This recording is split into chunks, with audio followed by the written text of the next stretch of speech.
Welcome to Securing America with me, Frank Gaffney, the program that's a kind of owner's manual for protecting the country we love against all enemies, foreign and domestic, to God's glory and that of his kingdom.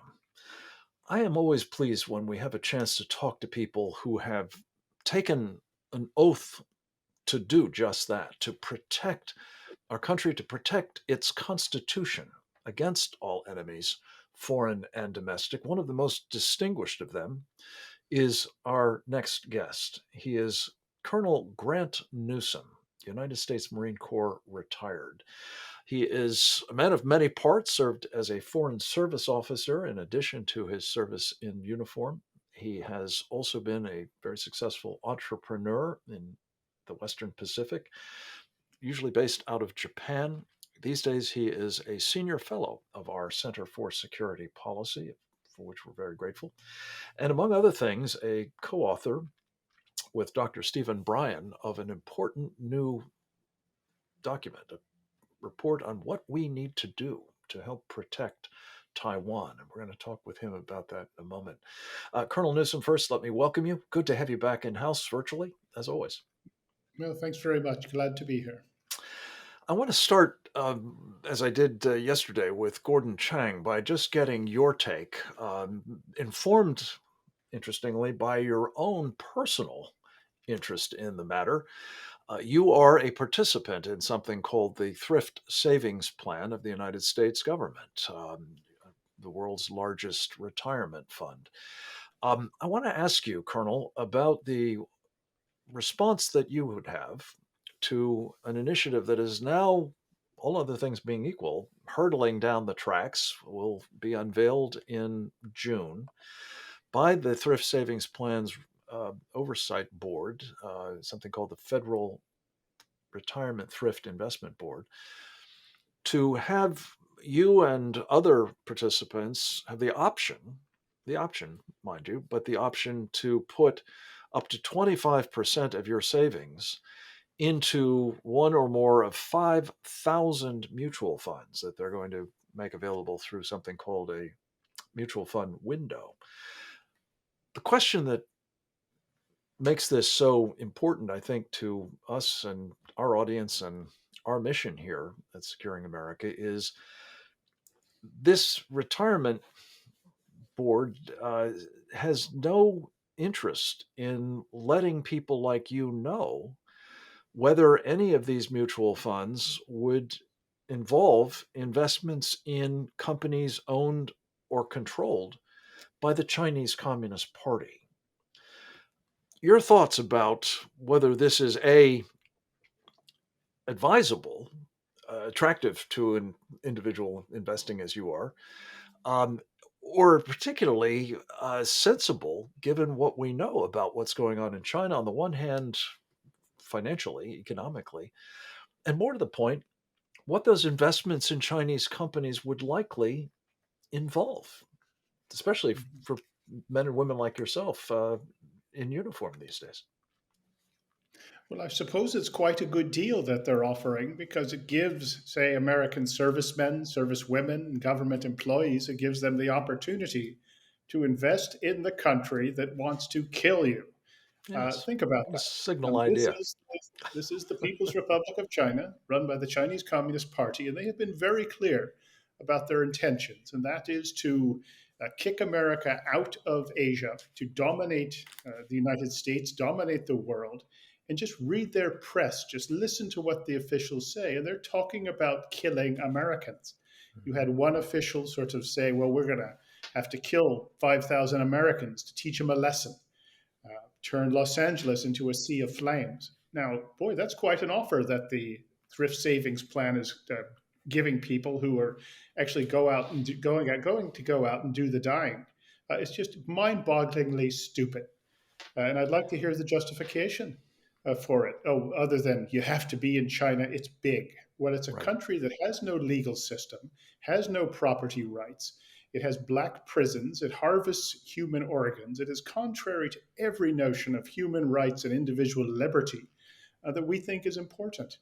And just from a purely economic standpoint, an investment standpoint, why would you ever invest in a country like that other than it's big? Yeah. And you wonder what exactly it is that an Ivy League education teaches people. I mean, this is just incredibly stupid, and there is no explanation or excuse for it. Right. Well, that would be bad enough, it seems to me. But the fact that they're doing this now for the second time, as you recall, 2 years ago, this idea was brooded in a different form. They were just going to put the entire international investment fund of the thrift savings plan in an index that involved, I think, up to 25 or so percent Chinese companies. And Donald Trump, when he heard about this, particularly, in light of the fact, as you said at the outset, that this would mean American military personnel investing their retirement savings in companies building the weapon systems with which they are to be killed. He said, "We're not going to do that."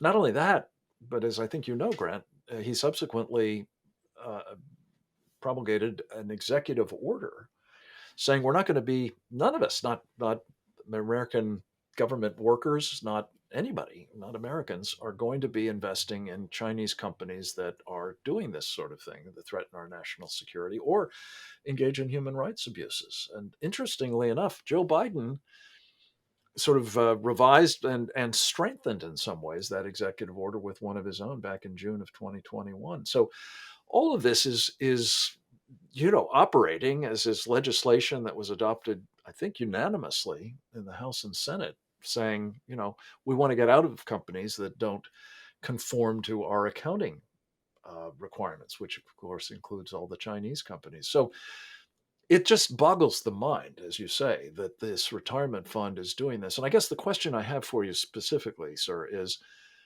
to the extent that the practical effect of the thrift savings fund plan endorsing investments in Chinese companies would be used, I've got to believe, by people like Larry Fink of BlackRock, who's a prime mover behind this idea, and others on Wall Street, to say, well, you see, the federal government of the United States itself says you should be investing in China.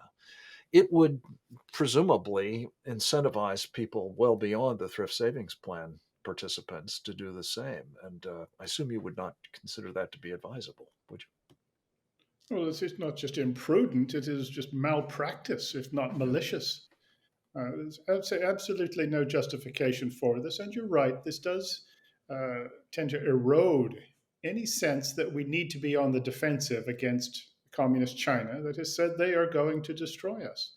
There's a Right. psychological aspect, sort of just a wearing down.